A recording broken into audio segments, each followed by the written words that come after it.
ഇപ്പോൾ വൈറലായിക്കൊണ്ടിരിക്കുന്ന ഒരു Korean beauty പ്രൊഡക്റ്റാണ് കേട്ടോ ഞാൻ അൺബോക്സ് ചെയ്യാൻ പോകുന്നത്. ഏത് പ്രൊഡക്റ്റാണെന്നല്ലേ കാണിച്ചു തരാം. വേറെ ഒന്നുമല്ല, കോസാറക്സിൻ്റെ അഡ്വാൻസ്ഡ് 96 സ്നെയിൽ മ്യൂസിനാണ്.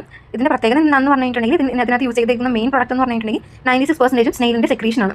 ഓക്കെ, അതിനകത്ത് ബാക്കി വേറെയുള്ള പ്രൊഡക്ട്സ് ഒക്കെ ഇൻക്ലൂഡഡ് ആണ്. മെയിൻലി ഇൻഗ്രീഡിയൻ്റ് എന്ന് പറഞ്ഞിട്ടുണ്ടെങ്കിൽ സ്നെയിലിൻ്റെ സെക്രീഷനാണ്. ഓക്കെ, അപ്പോൾ ഇതാണ് പ്രൊഡക്റ്റ് വന്നിട്ട് ഇങ്ങനെയാണ് ഇരിക്കുന്നത്. നമ്മളിത് അപ്ലൈ ചെയ്യുന്നതിന് മുന്നേ തന്നെ ഒരു ടോണർ അപ്ലൈ ചെയ്യണം. ഡേം ഡോക്കാണ് ഞാൻ യൂസ് ചെയ്യുന്നത്. അപ്പോൾ ഞാൻ എൻ്റെ ടോണർ അങ്ങോട്ട് അപ്ലൈ ചെയ്യുന്നത്. നിങ്ങൾക്ക് ഏത് ടോണറാണ് നിങ്ങൾ യൂസ് ചെയ്യുന്നത് ആ ടോണർ അപ്ലൈ ചെയ്യാം. എന്നിട്ട് ഫേസിലോട്ട് എന്താ അബ്സോർബ് ചെയ്യാൻ വേണ്ടിയിട്ട് സെറ്റ് ചെയ്ത് കൊടുക്കാം. അതിനുശേഷമാണ് നമ്മൾ എന്താ അപ്ലൈ ചെയ്യാൻ പോകുന്നത്, നമ്മുടെ സ്നെയിൽ മ്യൂസിന് അപ്ലൈ ചെയ്യാൻ പോകുന്നത്. ഓക്കെ, നമുക്ക് എടുക്കാം സാധനം. ഇതാണ് നമ്മുടെ മെയിൻ ക്യാരക്ടർ ഗൈസ്. ഓക്കെ, ഞാനത് ഓപ്പൺ ചെയ്തിട്ട് ഞാനൊരു 1-2 പംപ്സാണ് ഞാൻ ഫേസിലേക്ക് അപ്ലൈ ചെയ്യാൻ വേണ്ടിയിട്ട് എടുക്കുന്നത്. ഇതിൻ്റെ കൺസിസ്റ്റൻസി എന്ന് പറഞ്ഞാൽ ഒരിത്തിരി തിക്കാണ്, ഭയങ്കര തിക്കല്ല. ഞാൻ എക്സ്പെക്ട് ചെയ്യുന്ന അത്രയും തിക്കല്ലായിരുന്നു. എൻ്റെ ആ ഒരു ടെക്സ്ചർ സംഭവങ്ങളൊക്കെ കണ്ടില്ലേ, ഇതുവരെ സ്ട്രെച്ച് ചെയ്യുമ്പോൾ ഇതേപോലെയാണ് ഇരിക്കുന്നത്. അപ്പോൾ ഫാനൊക്കെ ഇട്ടിട്ടാണ് ഇരിക്കണമെന്നുണ്ടെങ്കിൽ സൂക്ഷിക്കുക, മേത്തോട്ട് വരാൻ ചാൻസ് ഉണ്ട്. പിന്നെ മേത്തോട്ട് വരുന്നത് കാണാം. ഞാൻ ഫാൻ ഇട്ടുകൊണ്ടിരിക്കുകയായിരുന്നു.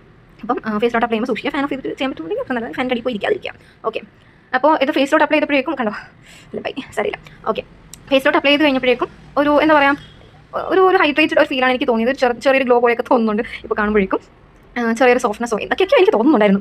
എന്നിട്ട് ഞാൻ പിന്നെ അലോറ ജെല്ലാണ് മോയ്സ്ചറൈസറായിട്ട് അപ്ലൈ ചെയ്യുന്നത്. നിങ്ങൾ ഏത് ക്രീമാണോ എന്താണോ യൂസ് ചെയ്യുന്നത് ആ ഒരു മോയ്സ്ചറൈസർ അപ്ലൈ ചെയ്യാം. എൻ്റെ ഒരു കോമ്പിനേഷൻ സ്കിന്നാണ്, അതുകൊണ്ട് എനിക്ക് കുഴപ്പമില്ല. പക്ഷേ ഓയിലി സ്കിന്നുകാർക്ക് ചിലപ്പം ആവശ്യമില്ലായിരിക്കും മോയ്സ്ചറൈസറും കൂടെ അപ്ലൈ ചെയ്യാൻ വേണ്ടിയിട്ട്. അപ്പോൾ ഓൾറെഡി ഓയിൽ പ്രൊഡക്ഷൻ ഉണ്ടല്ലോ. അപ്പോൾ എനിക്ക് കോമ്പിനേഷൻ ആയതുകൊണ്ട് വലിയ കുഴപ്പമൊന്നുമില്ല. നിങ്ങളുടെ ഫേസ് എങ്ങനെയാണോ, സ്കിൻ ടൈപ്പ് എങ്ങനെയാണോ അതിനനുസരിച്ചിട്ട് വേണം മോയ്സ്ചറൈസർ വേണമെങ്കിൽ അപ്ലൈ ചെയ്യുക, ഇല്ലെന്നുണ്ടെങ്കിൽ വേണ്ട. അപ്പോൾ എനിക്ക് ഇങ്ങനെയാണ് നമ്മൾ അപ്ലൈ ചെയ്ത് കഴിഞ്ഞപ്പോഴേക്കും കിട്ടിയൊരു ഫീലും കാര്യങ്ങളൊക്കെ ഇങ്ങനെയായിരുന്നു. എന്തായാലും ഡീറ്റെയിൽ ആയിട്ടുള്ള റിവ്യൂ കുറച്ച് ദിവസങ്ങൾക്ക് വരും. അതുവരെ